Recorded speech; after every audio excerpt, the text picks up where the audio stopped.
मुर्दाबाद। 20 सितंबर 2020 को सरकार ने 3 नए फार्म लॉज लागू किए।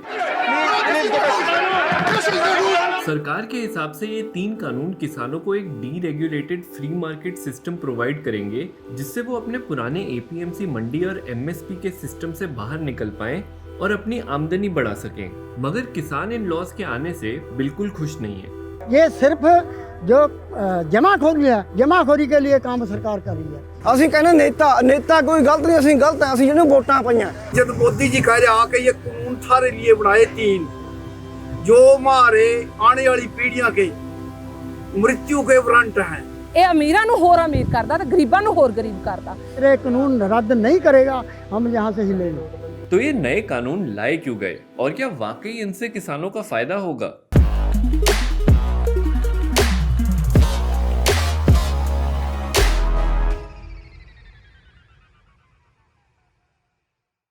नाइनटीन 1960s और 70s में लगभग सारी स्टेट गवर्नमेंट्स ने agricultural produce market committee act या एपीएमसी एक्ट इम्प्लीमेंट किया, जिससे किसान एक गवर्नमेंट मंडी में लाके उचित दाम पे अपनी सारी फसल बेच सके।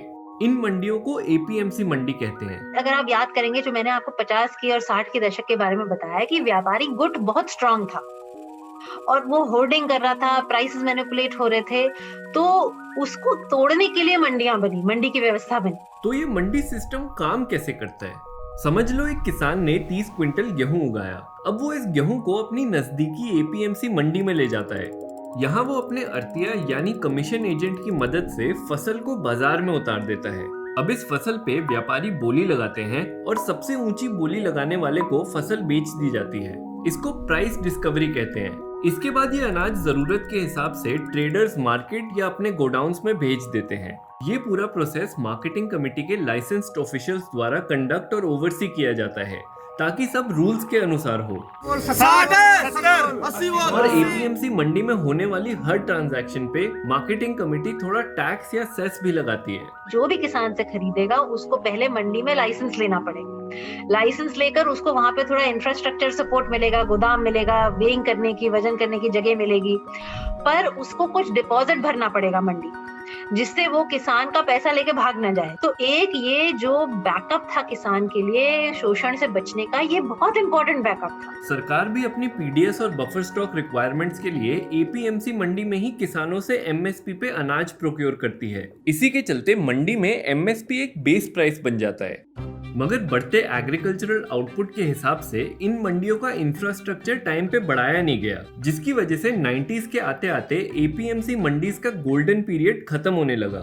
Commission for agricultural cost and prices के अनुसार पूरे भारत में कुल 41,000 मंडियां होनी चाहिए, यानी हर 80 स्क्वायर किलोमीटर के लिए एक मंडी। पर असल में भारत में सिर्फ 6,630 मंडियां हैं, मतलब हर 496 स्क्वायर किलोमीटर के लिए एक मंडी। और तो और इनमें से सिर्फ 15% मंडियों में कोल्ड स्टोरेज फैसिलिटीज हैं और केवल 49% मंडियों में ही वजन करने की फैसिलिटीज। इसी कमी की वजह से छोटे किसान तो मंडियों तक जाना अफोर्ड भी नहीं कर पाते और वो अपनी फसल गाँव के पास ही मिडिलमैन को बेच देते हैं। इसीलिए वो मंडी में होने वाले ओपन ऑक्शंस का फायदा नहीं उठा पाते। 2012-13 के नेशनल सैंपल सर्वे के हिसाब से सिर्फ 44% किसानों ने गेहूं और 29% किसानों ने धान मंडी में बेचा। प्लस कई मंडियों में करप्शन भी काफी प्रचलित है, जिसके चलते कमीशन एजेंट्स, ट्रेडर्स और मंडी इंस्पेक्टर्स मिलके किसान को एक्सप्लॉइट करते हैं और उन्हें फसल पर उचित दाम नहीं देते। वो लाइसेंस परमिट राज जो है, वो लाइसेंस परमिट राज मंडी में भी चला है, क्योंकि आपके पास जगह तो उतनी ही है। अब लाइसेंस के साथ अगर आपको गोदाम और दुकान भी प्रोवाइड करनी है व्यापारी को, तो आप उतनी ही प्रोवाइड कर सकते हो, तो फिर उसके बाद आप नया लाइसेंस दे नहीं सकते हो। तो अब जिसके पास लाइसेंस हो गया वो राजा बन गया, तो उनकी फिर ओलिगोपोली होने लग गई मंडी में, फिर उनके आपस में सेटिंग होने लग गई। तो ऐसा भी हुआ है कई जिन्स में, कई कमोडिटीज में, कई मंडियों में। अब बीजेपी सरकार द्वारा पास किए गए 3 नए फार्म लॉज इस पूरे सिस्टम को डीरेगुलेट कर देंगे। The farmer produce trade and commerce act के तहत किसान अपनी फसल ऑफिशियली मंडी के बाहर किसी भी ट्रेडर को बेच सकते हैं और ट्रेडर्स को मंडी के बाहर होने वाली ट्रांजैक्शंस पे कोई टैक्स भी नहीं देना पड़ेगा। तो प्रॉब्लम क्या है? देखो ना, अगर गेहूं के दाम में 1925 रुपए का एमएसपी है आज पंजाब में या सारे देश में, तो उसमें क्या है 1925 पे 164 रुपए का टैक्स देना पड़ता है ट्रेडर को। कि अगर एपीएमसी के मंडी के अंदर हमने टैक्स देना है ट्रेडर्स ने और मंडी के बाहर टैक्स नहीं देना है, तो ऑब्वियसली हम जानते हैं कि मंडियों का जो रोल है वो आस्ते आस्ते खत्म होता जाएगा। They will become redundant. तो इसका इंडिकेशन बहुत साफ है। अगर आप मध्य प्रदेश की मंडियों में देख लीजिए, पिछले 5 महीने में 47 मंडीज हैव क्लोज्ड डाउन और रफली जो 190 मंडियां जो हैं उनका जो टर्नओवर है इट हैज ड्रॉप्ड ड्रास्टिकली। अब किसानों और एक्सपर्ट्स का ये मानना है कि शुरू में कॉर्पोरेट्स और प्राइवेट प्लेयर्स किसानों को अच्छे रेट देंगे, इसीलिए किसान मंडी की जगह सीधा प्राइवेट प्लेयर्स को बेचना प्रेफर करेंगे। मगर इससे जब एपीएमसी मंडियों का रेवेन्यू कम हो जाएगा तो वो बंद हो जाएंगी और किसान और ट्रेडर्स के बीच होने वाले ट्रांजैक्शंस पे सरकार की कोई निगरानी या ओवरसाइट ही नहीं रहेगी। इस नए सिस्टम के चलते पूरा कंट्रोल व्यापारियों के हाथ में चले जाएगा और उनको अपनी मनमानी करने की खुली छूट मिल जाएगी। 1-2 साल में कुछ नहीं होगा। 2 सालों बाद की होगा ਜਦੋਂ ਮੰਡੀਆਂ ਸਾਡੀਆਂ ਚਲੇ ਜਾਣਗੀਆਂ, ਸਰਕਾਰੀ ਮੰਡੀ ਕੋਈ ਨਹੀਂ ਰਹੂਗੀ। ਸਰਕਾਰੀਆਂ ਮੰਡੀਆਂ ਦੇ ਬਾਅਦ ਇਹ ਜਿਹੜੇ ਲੋਕ ਨੇ ਆਪਣੀ ਮਨਮਰਜ਼ੀ ਨਾਲ ਇਹ ਖਰੀਦਣਗੇ। ਕਿਉਂ ਬਿਹਾਰ ਦੇ ਵਿੱਚ ਕੀ ਹੋਇਆ, ਜਦੋਂ ਇਹਨਾਂ ਕਾਨੂੰਨ ਲਾਗੂ ਕਰਨ ਦੀ ਕੋਸ਼ਿਸ਼ ਕੀਤੀ ਉਸ ਟਾਈਮ ਤੇ ਜਿਹੜੇ ਲੋਕ ਸੀ ਮਜਬੂਰ ਹੋ ਕੇ ਸਾਡੇ ਪੰਜਾਬ ਦੇ ਵਿੱਚ ਆਣ ਕੇ ਝੋਨਾ ਲਾਉਣ ਦਾ ਸ਼ੁਰੂ ਕੀਤਾ ਨਾ। ਅੱਜ ਵੀ ਲਗਾ ਰਹੇ ਨੇ ਤੇ ਪੰਜਾਬ ਆ ਤੇ ਐਸਾ ਕੰਮ ਨਹੀਂ करेंगे, वो तो मर जाएंगे, किसी के दिहाड़ी पर नहीं जाएंगे। साथ ही इन लॉज के हिसाब से अगर एक कॉर्पोरेट कंपनी और किसान के बीच कोई विवाद हो जाए तो उसकी सुनवाई के लिए वो सिर्फ सब डिस्ट्रिक्ट मैजिस्ट्रेट के पास जा सकते हैं, सिविल कोर्ट में नहीं। हमको बोलेंगे आप ज़मीन ठेके पे दे दिए 5 साल के लिए 3 साल के लिए, हमको आपको इतना देंगे। वो पहले बोल देंगे, उसके बाद में 2 साल देंगे, तीसरे साल बोलेंगे हमको तो घाटा पड़ गया, हम दे नहीं सकते। 5-5 साल हम गन्ना मिल के बाहर धरना, उसकी चिमनी पर चढ़ते हैं, टंकी पर चढ़ते हैं, तो भी हमें पैसा नहीं मिलता। एक सूट से व्यापारी से हम कैसे ले लेंगे? हम एसडीएम के ऊपर आगे जाने के अदालत में नहीं जा सकते, हमारी सुनवाई नहीं होगी, हमारी ज़मीनें भी चली जाएंगी। ऊपर से सरकार ने एसेंशियल कमोडिटीज एक्ट को भी अमेंड कर दिया है, जिससे कोई भी ट्रेडर या कॉर्पोरेट मार्केट से खूब सारा अनाज खरीद के उसको होल्ड कर सकता है और प्राइसेस मैनिपुलेट कर सकता है। पिछले साल प्याज का रेट 8 रुपये किलो था, 80 रुपये किलो दिया, इनको दाम की देन है। आलू पिछले साल 8 रुपये रेट था और आलू क्या दिया 40-45 रुपये किलो मिला आप लोग। And if that wasn't bad enough, इन नए लॉज में एमएसपी का भी कोई प्रावधान नहीं है, तो एक तरीके से सरकार ने किसानों को मार्केट फोर्सेस के भरोसे छोड़ दिया है। अमेरिका में तो 6-7 दशकों से तो हम जानते ही हैं, जो हमें दिख रहा है कि ये ओपन मार्केट जो है या फ्री ट्रेड जो है या फ्री मार्केट्स की जो हम बात करते हैं वो वहाँ एग्रीकल्चर में ऑपरेट करती है। पिछले 25 साल में 1995 के बाद अमेरिका में $425 बिलियन की सब्सिडी सपोर्ट मिली है। उसके बावजूद भी इस साल अमेरिका के किसानों पे जो कर्जा खड़ा है, बैंक्रप्सी जो है वो $425 बिलियन की। तो ये मतलब बताने का ये है कि भाई क्राइसिस वहां पर बढ़ा है और वो जो क्राइसिस ओवर द डिकेड्स बढ़ता गया है वो अगर सस्टेन किया है थोड़ा सा ताकि उसमें बिल्कुल क्लैप्स ना हो, इज बिकॉज अमेरिका हर 5 साल के बाद एक फार्म बिल लेके आता है। वो जो फार्म बिल है it makes provision for the subsidy support जो अगले 5 साल में मिलती है। अगर मार्केट्स इतनी एफिशिएंट होती है तो मुझे बताइए आप Raunak, why does America need to bring in a farm bill every 5 years जिसमें millions of billions of dollars की हम बात करते हैं जो उन्होंने सब्सिडी सपोर्ट दी है। मेरा मतलब कहने का ये है कि वी मस्ट स्टार्ट थिंकिंग कि are we borrowing a failed model from America and Europe. इसीलिए किसान चाहते हैं कि इन कानूनों में एमएसपी भी इंक्लूड करा जाए या एमएसपी एक लीगल गारंटी बन जाए जिससे उनकी आमदनी पूरी तरह मार्केट्स पे निर्भर ना हो। मगर करंट एमएसपी सिस्टम की भी अपनी प्रॉब्लम्स हैं। एक तो क्योंकि एमएसपी पे सबसे ज्यादा गेहूं और धान खरीदा जाता है तो किसान सिर्फ उन्हीं को उगाना प्रेफर करते हैं। देखिए, जब गवर्नमेंट ये वादा करती है कि हम ये क्रॉप खरीदेंगे आपसे और हर साल आप उत्पाद बढ़ाते हो, हर साल गवर्नमेंट खरीदती है, तब आप फंस जाते हो उसके जाल में, क्योंकि आप कुछ और डाइवर्सिफिकेशन नहीं कर पाते। वो आपको लगता है कि ये तो एश्योर्ड इनकम है, यही चलने दो। तो आपने देखा होगा कि जी मक्की का रेट से इन्हें 1800 रुपया बढ़ा और 600 रुपये तो लाके 900 रुपये तक मक्की बिकी। दसो बाकी फसलों की है, बाकी फसलों तो एमएसपी है ही नहीं, तो उन्हें जो मर्जी है खरीदन। क्योंकि अगर आप सोचो कि मैं अगर गेहूं धान उगाता हूँ और मैं छोटा किसान हूँ और मैं चाहूँ कि मैं ना डाइवर्सिफाई करूँ, पर मेरे पे कर्ज चढ़ा हुआ है 8-10 लाख रुपए का। वो चाहे आड़तीय का कर्ज है, चाहे बैंक का है, चाहे कोऑपरेटिव बैंक्स का है, तो वो तो मेरे को सांस ही नहीं लेने देती। कोई भी चीज़ नशे में लग जाते हैं, उससे हटना हो ना टाइम लगेगा। वो वही ये हमारी ज़मीन है जो वो उसके नशे में लग गई, उससे हटाने में थोड़ा थोड़ा धीरे धीरे करके टाइम लगेगा। 3 साल लगेगा। हमको डेयरी फार्म साथ में रखना पड़ेगा, देसी खाद डालेंगे तब जाके ये हमारा बराबर होगा। जब तक तो हम खत्म हो जाएंगे। अब क्योंकि किसान इतना गेहूं और धान प्रोड्यूस कर रहे हैं, तो सरकार को भी हर साल अपना प्रोक्योरमेंट कोटा बढ़ाना पड़ता है। ये एक विशियस साइकिल बन गई है। किसान गवर्नमेंट प्रोक्योरमेंट की वजह से गेहूं और धान उगाते रहते हैं और एक्सेस प्रोडक्शन की वजह से गवर्नमेंट को और प्रोक्योर करना पड़ता है। फूड कॉर्पोरेशन ऑफ इंडिया के पास इतना सारा गेहूं और धान है कि उनके पास उसे रखने की जगह ही नहीं है और वो सड़ रहा है। 2020 में इंडिया को सिर्फ 41 मिलियन टन गेहूं और धान के बफर स्टॉक की जरूरत थी, but we actually had 97 million ton of it. ऊपर से क्योंकि गेहूं और धान का इतना सरप्लस है तो उसकी डिमांड कम रहती है।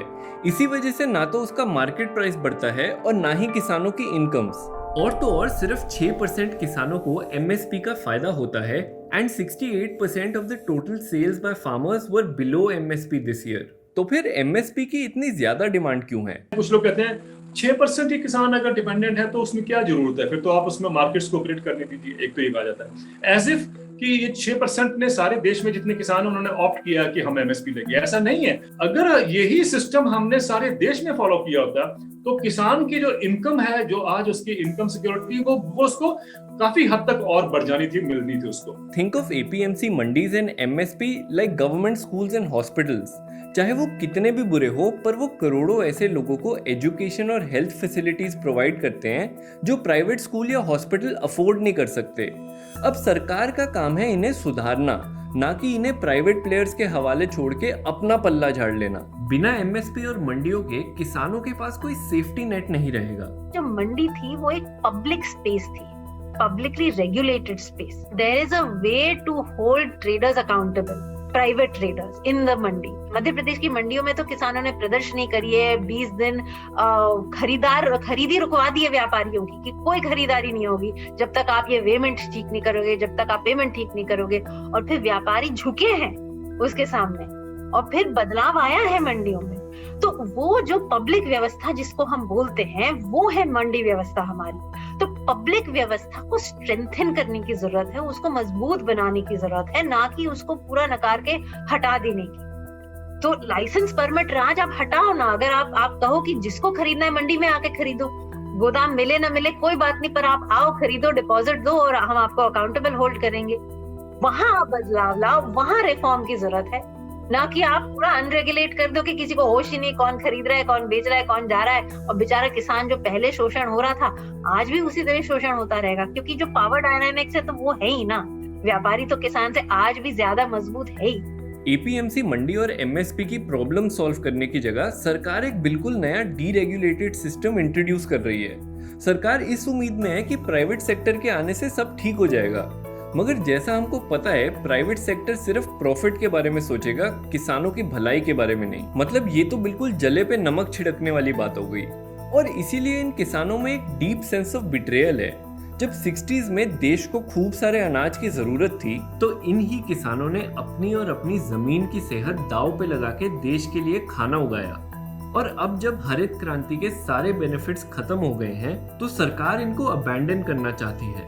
हमारा मुल्क में अनाज नहीं होता था, हमने इतनी पैदा कर दी भी हमारा मुल्क सक्षम हो गया। ये हमको ये इनाम दे रहे हैं। ये दूसरे देशों में जाएगा, ये पसा दूसरे स्टेटों में जाएगा, गुजरात के अंदर जाएगा। ये न्यू करे आगे के यहाँ किसान खुशहाल है, यहाँ किसानों को मैं न्यू समझा रहा। और मानू यहाँ समझा तकलीफ मानू हाँ उन्नू नहीं है। तो अगर आप देखें ये जो एक एकल फसल प्रणाली जो है उसमें किसान हमारा पूरी तरह फंस चुका है। वो जोखिम का सिस्टम था और अब उस जोखिम से किसान झेल रहा है किसी तरह, और वो तब तक ही चल पाएगा जब तक उसको ये मार्केटिंग का सपोर्ट मिलता रहेगा। जब तक सरकार है उसके पीछे, पंजाब हरियाणा के किसान के पीछे और MSP पे खरीद कर रही है, तब तक ये गेहूं और धान की खेती चलेगी और तब तक किसान का लाइवलीहुड चलेगा। पर जैसे ही ये हट जाएगा, और इसीलिए इतना इस समय हो रहा है, इतनी परेशानी हो रही है, किसान इतने मात्रा में आए हैं क्योंकि उनको दिख रहा है कि ये खत्म हो जाएगा तो वो भी खत्म हो जाएंगे। तो हम जो कह रहे हैं कि ये कैसे किसान अपने आए हैं और समझ नहीं रहे हैं और मॉडर्नाइज नहीं करना चाह रहे हैं, हमने इनको जोखिम में डाला है, तो फिर हम ही अपना हाथ पीछे खींच लेंगे तो फिर ये बेचारे क्या करेंगे? तो इस सब का सलूशन क्या है? इन 3 कानूनों को वापस लेना एक शुरुआत है, मगर इससे भारत का कृषि संकट दूर नहीं होगा। ना ही इससे हमारी मिट्टी की उर्वरक क्षमता वापस आएगी, ना ही इससे हमारा जमीनी पानी वापस आएगा, ना तो इससे हमारे कार्बन एमिशंस कम होंगे, और ना ही इससे किसानों की आमदनी बढ़ेगी। What India needs is another revolution. हमको एग्रो इकोलॉजिकल बेसिस पर खेती की नई प्रणाली बिठानी है, जिसको कहते हैं रेस्टोरेटिव एग्रीकल्चर। और ये रेस्टोरेटिव एग्रीकल्चर जो है, ये प्रकृति को साथ जोड़ के उसके साथ मिल के खेती करने का नाम है कि जिस सीजन में, जिस मौसम में, जिस मिट्टी में जिस टाइप की चीजें उगती हैं उनको उगाना होगा, मिश्रित खेती को वापस लाना होगा, क्योंकि वही प्रकृति का सिस्टम वही है।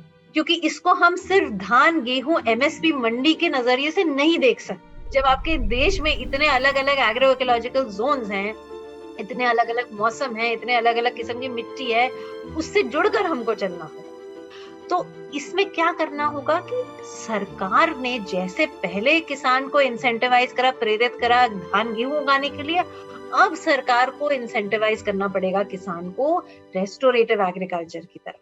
तो हरित क्रांति के जो बेड़ियां हैं, उनसे जब हम मुक्त होंगे उस दिन ये समाधान निकलेगा। If we use our own seeds, we use our farmers' knowledge, we use organic farming, we can feed 2 times India's population with full nutritional diet, not have half the children malnourished, not have every 4th Indian starving, and not have our farmers pushed to distress. So this is a malfunctioning system which only serves 2 groups.